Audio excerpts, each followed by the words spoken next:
cette immense plaine alsacienne que nous traversons en ce début de printemps, tous les villages ne sont pas encore sortis de leur longue torpeur hivernale. Au mieux, quelques âmes errantes au coin d'une rue par nécessité, à proximité des rares commerces encore en activité. Cette période est donc propice à nos audacieux forfaits. La petite maison à la façade blafarde borde la route traversant la bourgade.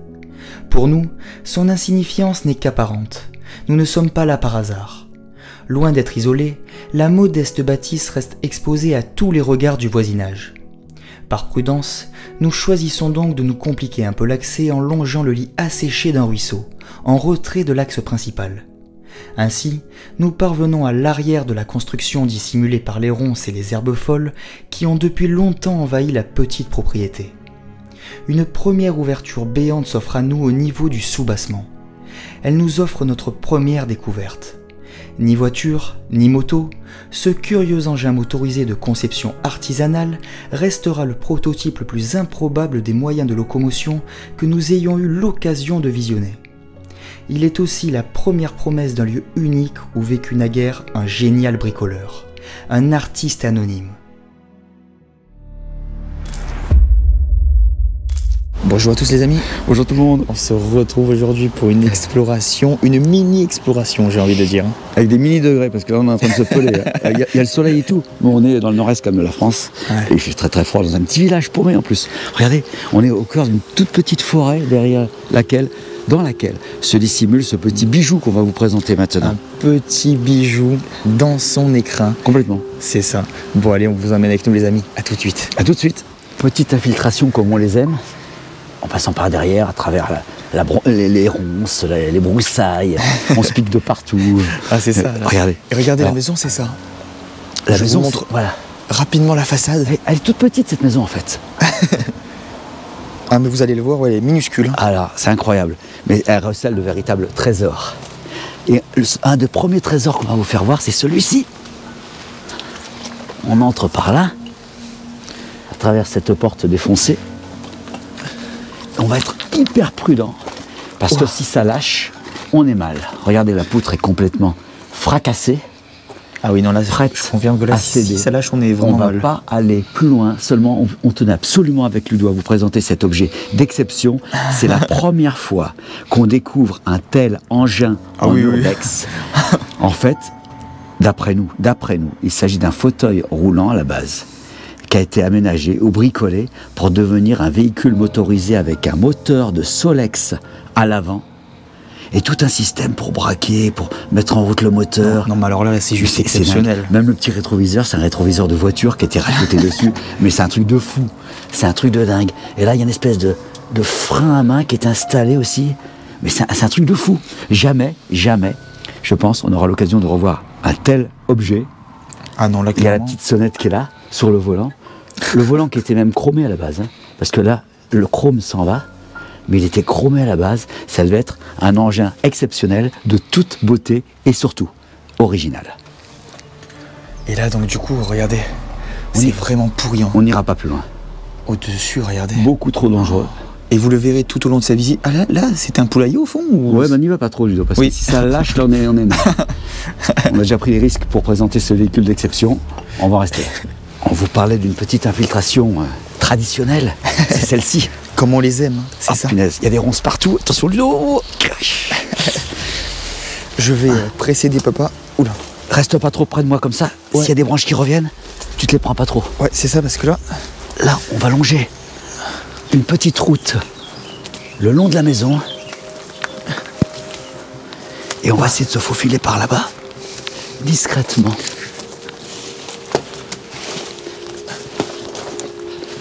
Voilà, on arrive ici. L'entrée de la maison, à la base, est ici. Mais on ne peut pas passer. C'est fermé. On va se faufiler par cette petite fenêtre qui n'a plus de volet et qui est ouverte. Et on va donc entrer à l'intérieur de cette première chambre. Infiltration en direct dans cette première chambre. On va juste fermer. Ça fera moins de bruit de l'extérieur parce qu'il y a quand même quelques petites voitures qui passent le long de cette départementale. Oh là, j'ose à peine toucher parce que tout tombe. Et on est dans cette première petite chambre. Je dis petite parce que même le plafond est bas. curieusement. Mais c'est vrai qu'on touche pratiquement le plafond. Le plafond, il a 2 mètres. Hein. Ouais. Il a 2 mètres. Les gens devaient être petits. On a un superbe petit poêle à bois là-bas, en céramique. Sublime. On a une machine à laver. Bon, on ne sait pas ce qu'elle fait là. Ça a peut-être été déplacé. Regardez, je vous montre ce poêle, hein, par contre. Incroyable. Petit poêle blanc. Je crois que les poêles aujourd'hui, on n'en a jamais vu autant. Oui, mais c'est une région froide. Hein. On vous rappelle qu'on est dans le nord-est de la France. Donc, il faisait très froid. On a ce très grand lit. Ce sublime lit, ouais, c'est un peu démesuré par rapport à la pièce, d'ailleurs. Oui, parce qu'à lui seul, il fait quand même la moitié de la pièce. C'est ça. Et regardez-moi cette tapisserie déchirée. Il n'y a pas que la tapisserie qui est déchirée. Là, on a carrément des fissures. Des fissures à travers lesquelles l'air passe. Puisqu'on voit les toiles d'araignée qui bougent là-bas. Ah oui. Il y a de l'air qui passe à travers ces fissures. C'est pour vous dire la dégradation avancée de cette petite bâtisse. Et là, du coup, regardez, même les portes sont toutes petites. Hein. On a un premier petit symbole religieux qui est là-haut. Juste au-dessus de cette mini-porte. Ah oui, mais mini, parce que même toi, tu passes déjà. On a des meubles d'une autre époque, là, en bois massif. Avec ce petit tabouret. 2 tabourets, d'ailleurs. Et donc là, c'est par là où nous sommes arrivés. À partir de cette première chambre, on accède directement à la cuisine. Oh. Ah ben là, c'était l'extérieur. Hein. Là, voilà, ça c'est la porte qui donnait directement sur l'extérieur. Je sais pas si on peut... Non, d'ailleurs, même en passant à travers, on n'aurait pas pu. Parce que de toute façon, elle est fermée. C'est ça. Donc, c'est aussi bien que nous soyons passés par là. On aurait même pu passer par cette fenêtre qui a été cassée. Ah oui. Et il suffisait de tirer les volets pour y accéder. Mais enfin, c'est assez dangereux parce qu'il y a des morceaux de verre un peu partout. Et là, donc, nous avons, une vieille pile, un vieil évier. Une vieille pile, c'est ça. En pierre traditionnelle. Avec ces robinets. Ça n'a plus rien à voir avec les robinets qu'on a maintenant. Hein. C'est les vieux robinets d'autrefois. Incroyable. Toujours des petits symboles religieux, même dans la cuisine. Regardez, cette Vierge. Ah ben là, c'était limite une crèche. Hein. Notre-Dame de Lourdes, apparemment. Avec la petite bergère qui découvre Marie qui lui parle. Oh là là là. Et on est dans la cuisine, effectivement. Je sais pas ce que c'était, ça, si c'était une horloge. Ah oui, c'est une horloge, ça. Une horloge. Une vieille horloge. Très très particulière. Hein. Ouais. Regardez-moi cette petite cuisine dans son jus. Complètement. Il y avait quand même une plaque électrique ici. C'est pas une plaque à induction. Hein. Rien, loin de là. On est vraiment dans un autre siècle. On a des toiles d'araignée qui recouvrent l'intégralité de cette cuisinière. Oh là là là. Où le bois attendait encore devant. Et le charbon également. La pelle à charbon, le charbon qui alimentait cette cuisinière. Et là, je suppose qu'on a, des portes coulissantes qui nous permettent d'accéder au placard. Alors, on a, c'est pareil, tous les objets qu'on trouve ici sont vraiment d'une autre époque. C'est quoi, c'est un moulin à café, ça? de café, voilà. Molino de café électrique. Peugeot. Peugeot. Ça alors, un vieux moulin Peugeot pour moudre le café. Mais est-ce que c'était la même que la marque de voiture ou c'était autre chose? Oui, c'est la même. Ah ok, donc à l'époque, ils faisaient comme de l'électroménager. Ils ont fait de l'électroménager et des machines à coudre comme on va... Ah, on vous en dit pas plus. Allez, vous allez le voir après. Ludo a dit action. On va vous dire la vérité.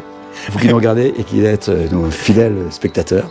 C'est la 3e fois qu'on fait cette prise. Oui. 2 fois de suite, on a eu un problème. Premièrement, un problème de batterie.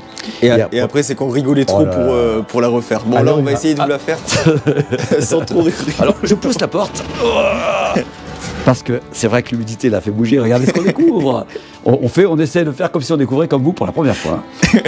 Une superbe pièce complètement préservée. Figée. Dans le temps. Préservé. Oh là là, les amis, je crois que là, ça va être compliqué cette prise. Ah là, il faut qu'on la fasse quand même, celle-ci. Maintenant. Non, et franchement, là, évidemment, on n'a plus... Quand on découvre quelque chose la première fois, on transmet ces émotions-là. On va essayer quand même de nous les transmettre, même si c'est la 3e fois qu'on y pénètre dans cette pièce. Et on commence par ce porte-manteau qui ne porte plus que des araignées. Que des toiles d'araignée. C'est la 3e fois qu'on le dit, mais c'est pas grave. Pour vous, c'est la première. Avec ce plafond qui est en train de s'effriter. Et pourtant, ce n'est pas un plafond belge. Eh oui, c'est ça. Ça aussi, je l'avais dit tout à l'heure. Alors là, nous avons donc un fauteuil. Un canapé. Oui, c'est un canapé. Un canapé, oui, pardon. Mais avec son velours rouge des années 70. Et des boules anti-mites. Ah oui, c'est des petites boules anti-mites, ça qui est en dessous. Alors si t'as ça dans les fesses, t'es bien. Ludo est écroulé de rire parce qu'on redit un petit peu la même chose, que ça fait 2 fois qu'on les passe. Allez, on embraye sur cette superbe machine à coudre. Il y en a 2 en fait dans cette pièce, 2 machines à coudre, mais qui ne sont pas, pour une fois, des machines Singer.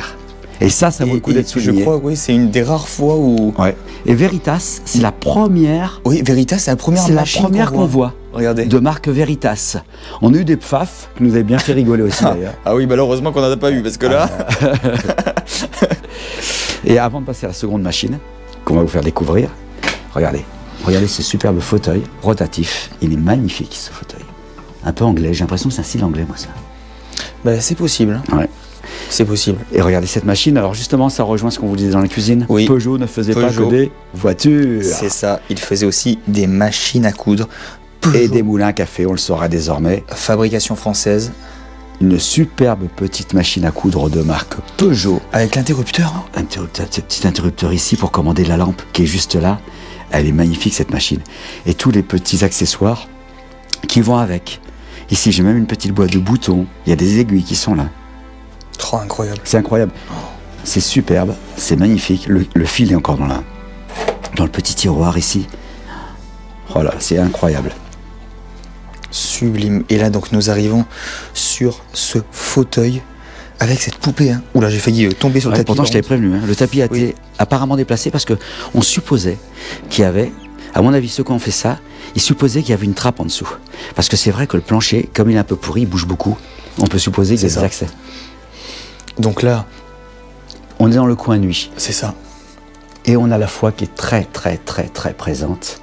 Et d'ailleurs, on peut facilement deviner que ces gens se sont rendus directement à Lourdes, puisque nous avons la statue, la fameuse petite bouteille en plastique de Notre-Dame de Lourdes avec l'eau bénite à l'intérieur. Mais même, je me demande si c'est pas la photo du pape avec le monsieur qui habitait ici. C'est bien possible.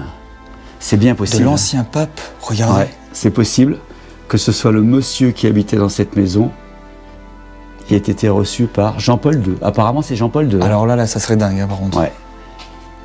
Et là, regardez, là, c'est les malades de l'hospitalité. Alors, est-ce qu'ils n'accompagnaient pas les malades à Lourdes et pour les remercier de leur service, oui, le pape les aurait directement remerciés pour ça? On peut supposer, envisager, surtout que là, il y a un mot, apparemment. Humblement prosterné aux pieds de votre sainteté, implore la bénédiction. C'est même signé, je ne sais pas si c'est quelqu'un du Vatican qui leur a donné ce document. Aucune idée. Ben, c'est possible. Hein. Mais ce qui est sûr, c'est qu'ils allaient très régulièrement à Lourdes, que c'était des gens qui étaient très croyants. Très pieux, très croyants, c'est ça. D'ailleurs, nous avons des petites photos, des images de leur foi un peu partout. C'est incroyable. Là, on a un petit fauteuil, encore une fois. C'est en velours, ça, ou pas? C'est du velours rouge. Ouais, c'est ça. Mm. Et là, donc, nous avons un poêle à bois. Mais alors, c'est marrant parce ce qu'on mettait dedans, c'était des micro-bûches. Apparemment, c'est ça. Hein. C'est ça. Mais c'est bizarre. Ouais, c'est bizarre. J'ai quand même jamais vu ça dans une maison, là. Des mini-bûches. Des mini-bûches parfaitement taillées. Hein. Ah oui. Je crois que c'était des briques, d'ailleurs, au départ. Oui, bah, ça aurait pu, hein, franchement.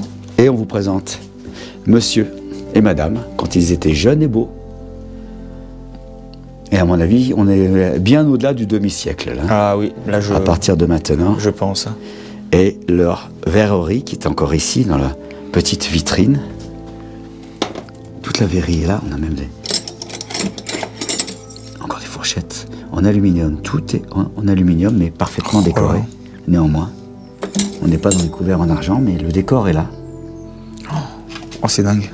J'ose à peine toucher parce que on a peur d'abîmer. Riette du Mans, tiens. Serait-il allé dans la Sarthe? C'est ça, peut-être. Hein. Qui sait? En tout cas, nous sommes certains de leur foi et de leur dévotion aux autres à travers ces documents que nous venons de vous présenter. Qu'est-ce qu'il y a derrière cette porte verte, Ludo?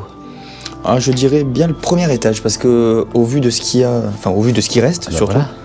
Comme il n'y avait pas d'accès. Porte verte dissimulée, quasiment dissimulée. Oh là, on va faire attention à la seconde marche.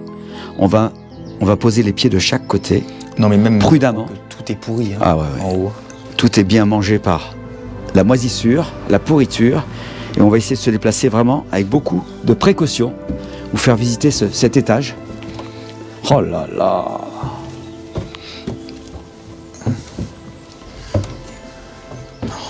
Oula, bah alors là, Les bocaux, qu'est-ce que c'est que tout ce je sais pas où est-ce qu'on arrive là. Donc on est sur le palier et on arrive sur une... Regardez, je vous fais un petit tour d'ensemble là quand même. Regardez-moi ça. Des centaines de bocaux sont là. Alors est-ce que c'était pour eux? Est-ce que c'était une façon qu'ils avaient de commercialiser quelque chose? On a des documents là qu'on va essayer de voir. Dans musique. Un truc de musique, ouais. Truc de musique comme dit Ludo. De 12 mai 1924. Alors je ne sais pas si on réalise bien que ces documents ont exactement un siècle. Ouais, presque un siècle. Hein. Ben, on est en 2024. Oui, mais le 12 mai. Ah, le 12 mai. On n'est pas encore. À quelques semaines près. C'est ça. Effectivement, au moment où vous verrez la vidéo, oui. Ils auront plus d'un siècle. Ils auront plus d'un siècle, c'est ça. C'est incroyable, les documents qui s'adressent donc... On va pas... Mon cher docteur. Donc c'était peut-être quelqu'un qui était malade. Ah, mais alors ça rejoint peut-être ce qu'on a vu, les malades de Lourdes, dont il s'occupait. Ça, c'est fort probable. Parce que vu le nombre de documents qui sont là, 6 février 1924. Regardez-moi ça. 22 avril. Oh. Moi, je pense que ce sont des documents, certains médicaux, de personnes dont ils s'occupaient, dont ils avaient la charge, pour les accompagner à Lourdes. Mais c'est même fort probable. Hein. Taille 1m55, 1m60, blond, farde, petite moustache, taille américain. Quand il sourit, il y a de... C'est bizarre tous ces trucs. Monsieur... je vais pas dire le nom. Sanatorium de la Malmaison pour les traitements des affections du système nerveux et des maladies de la nutrition. Oui, donc ça devait être un hôpital. Moi, je pense qu'ils étaient en contact, au vu de tous les documents médicaux qui sont là. Hein. Ça ne concernait pas que, c'est pas possible. Hein. Moi, je pense qu'ils étaient en contact avec des malades qu'ils accompagnaient en ce lieu saint de Lourdes, en l'espoir d'une hypothétique guérison miraculeuse. Je pense qu'ils ont fait ça durant leur vie, qu'ils ont accompagné les gens. C'était un couple simple, mais qui, dans leur foi, avait décidé d'aider les autres. Donc regardez, là on a plein de divers objets. Hein. Oh les bocaux, oh les bocaux. Par contre, les bocaux, les amis, là, c'est la première fois, je crois, qu'on en voit autant dans une maison. Ouais. Et en plus, ils sont vides. Ah bah oui, bah heureusement d'ailleurs. Enfin, attends, il y a peut-être des pleins, Ludo. On sait pas. Hein. D'ailleurs, regarde, il y a un grand placard là, avec encore des bocaux. Des bocaux. En haut, alors là, il y a les caoutchoucs avec. Hein. Il y a des centaines de bocaux. C'est incroyable. Oh, il y en a encore ici. Ah non mais là, attends, là il y a des cagettes carrément de bocaux. Ah c'est fou. Et on a une vieille valise ici, avec des jouets d'enfants. Alors, ont-ils eu des enfants? La question se pose. C'est fort probable. Désormais, à nous, c'est bien possible. Oh là là là, une vieille trousse d'école. Une vieille trousse d'école. Georgette. Incroyable. Ouais, ça. Celle-ci, alors, elle date. Hein. Oh, c'est dingue. Oh, ça. Des bobines en bois. Des bobines de fil qui étaient en bois. D'anthologie. Ça, c'est authentique. Ah, complètement. Et regardez donc la charpente qui est en train de se... Ah bah tout est en train de tomber. Tout est complètement attaqué par l'eau. Cette maison n'en a plus pour très longtemps, d'autant plus que, comme vous pouvez le constater, il y a plus en plus de carreaux aux fenêtres. C'est ça. On va continuer notre exploration. Ces poupées sembleraient nous confirmer qu'autrefois il y avait des enfants également ici. Même si la maison est petite, elle comporte plusieurs chambres. Par contre, elles font vraiment flipper, hein, ces poupées. Désormais, ce sont les uniques gardiennes du lieu. Avant de rentrer dans cette dernière pièce, qui est une chambre, regardez, madame a oublié son sac à main. Ça, c'est du sac à main. Hein. Oh là là. Sac à main authentique, les amis. Hein. Alors, tu passes pas inaperçu. Ah non? Et on entre dans cette pièce qui fut donc une chambre, au milieu de laquelle trône un objet absolument incroyable. Ah oui, là. Comme à chaque fois, hein, d'ailleurs. Un landau. Mais quel landau! Un landau d'exception. Incroyable ce landau. Métallique. D'ailleurs, on a même la marque ici de ce landau d'exception. Ah oui, ok. Est-ce qu'on va bien la voir comme ça? Je sais pas. Ah oui, parfait. On la voit bien? Oui. Alors vous me direz ce que vous en pensez. Moi je pense que c'est largement début 20e. Dites-nous ce que vous en pensez en commentaire. C'est absolument dingue. On se fera un plaisir de vous répondre. Et nous avons également quelques objets ici qui nous laissent entrevoir le quotidien de ces gens, notamment une des passions de ce monsieur, qui était la pêche. Oui, parce que regardez, il y a beaucoup de cannes à pêche. Beaucoup de cannes à pêche et une boîte complète. Regarde. De bouchons, de fils. Ouais, c'était un peu la maison du pêcheur. Hein. La maison du pêcheur et de celui qui avait des bocaux. Oui, parce qu'apparemment, il a collectionné quand même pas mal. Hein. Il y a même des épuisettes là-bas. Il y a des épuisettes. Nous même sommes également balance. Oui, une vieille balance.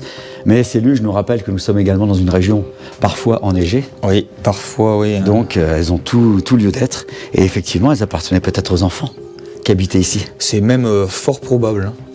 Ça, le plaisir de la luge d'autrefois, la vieille luge en bois comme ça, c'est exceptionnel. Hein. Maintenant, ça devient de matériel de décoration. Et après, c'était quand même vachement dangereux hein, pour l'époque parce qu'on ne pouvait pas freiner. Ah, mais en plus, tu te prenais ça dans la tête là, pour celui qui était en bas. C'est du métal quand même. Hein. Oui, c'est vrai que ça fait mal. C'est pas comme les luges en plastique de maintenant. Hein.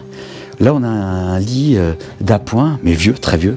Un des premiers lits d'appoint qui existait, qui était replié ici, sous cette étagère. Oui, alors je croyais que c'était une table au début, mais en fait non, c'est bien une étagère qui est collée au mur. Moi je vais te dire, à l'origine, je crois que c'était une table. Oui, ouais. C'est une table qu'ils ont sans doute bricolée pour la mettre contre le mur. Et regardez, là il y a un lit bébé juste derrière. Ah oui. En ici, bois. Qui est donc sur le côté. On le voit pas très bien, apparemment donc dans cette pièce ils ont entreposé quelques objets, une cage, ils avaient peut-être également quelques oiseaux. Oui, je pense. Hein. Regardez cette petite lanterne là, qui est là.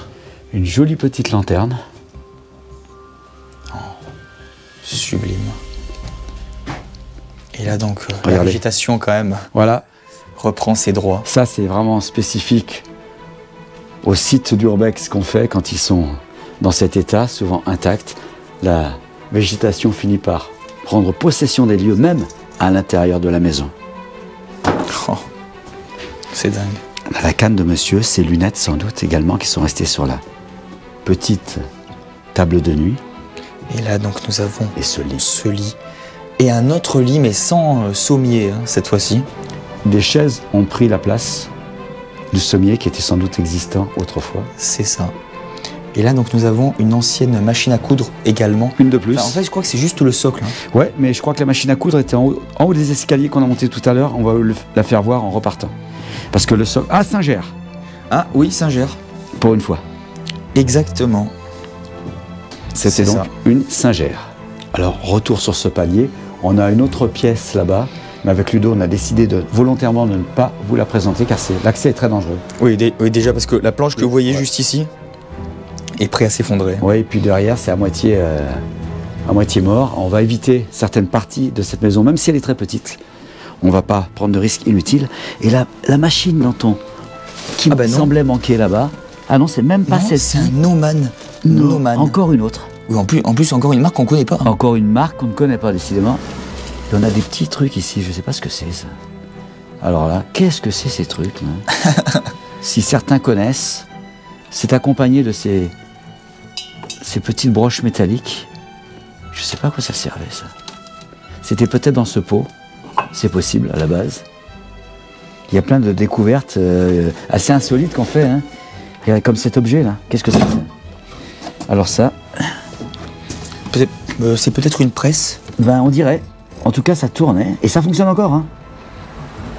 Ouais, peut-être une presse à livres. Je ne sais pas. Ou pour... j'en sais rien. Qu'est-ce que ça peut? Je sais pas. Si vous savez, dites-nous-le. Ça nous fera plaisir. Et là donc du coup là on a rien de... Bah, c'est-à-dire qu'il y a beaucoup d'objets dont on ne connaît pas vraiment la fonction. Hein, c'est ça. C'est pour ça qu'on fait un tour d'ensemble. Ça, on connaît ça. Autrefois sur les plages. Oui, des vieux volants de badminton. Ouais, exactement. Bon les amis, ainsi s'achève cette exploration dans ce merveilleux lieu abandonné d'un autre temps. Tout petit mais comme on les aime, en fait. C'est ça. C'est pas forcément les châteaux qui nous inspirent le plus, ça on vous l'a déjà dit, vous le savez. Mais des petits lieux comme ça qui nous parlent vraiment de par l'intimité du lieu, ça nous touche. On ressent davantage la présence de ceux qui les ont occupés. Et donc on retiendra de ce couple qui habitait ici, qui avait certainement des enfants, qui vivaient comme vous, nous, des couples modestes, simples, mais qui, dans leur foi, s'étaient complètement occupés de leurs semblables et accompagnaient beaucoup de personnes handicapées vers Lourdes. Voilà. Et on pense d'ailleurs que la photo que vous avez vue en bas avec le pape est bien celui de l'homme qui vivait ici. C'est tout à fait probable. Je pense. Et on a tenu à faire cette conclusion autour de ce vieux landau, parce que celui-là, je crois que c'est le plus vieux de tous ceux qu'on a découvert jusqu'à présent. Hein. C'est vrai que celui-là est vachement vieux. Il est incroyable, ce landau. À chaque fois, on fait une petite découverte comme ça. En fait, ici, il y a eu 2 découvertes exceptionnelles. Ce landau et Proum Proum. Ah regarde. Oui, la mobilette Solex fauteuil roulant. C'est ça, un truc incroyable qu'on n'avait jamais vu.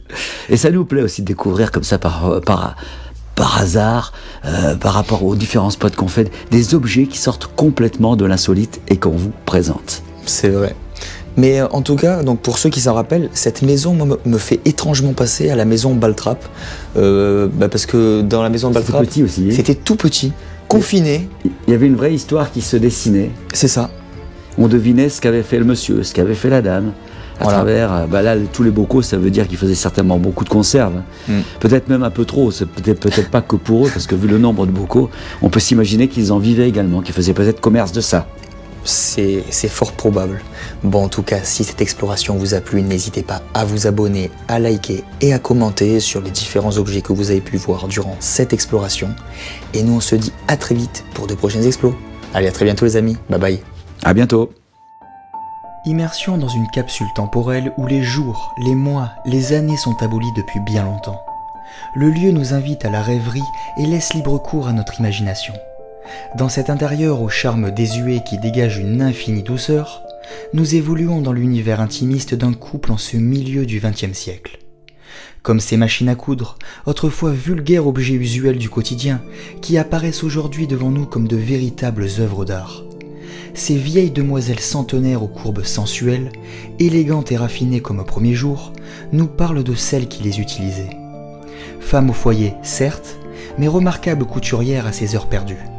Mais aussi excellentes cuisinières et surtout prévoyantes comme toute cette génération d'après-guerre qui avait connu les privations. Elle anticipait d'éventuelles périodes de disette en préparant un maximum de conserves dans des bocaux de verre stérilisés. Cet espace est le reflet d'une époque révolue où l'on savait se contenter du nécessaire pour être heureux.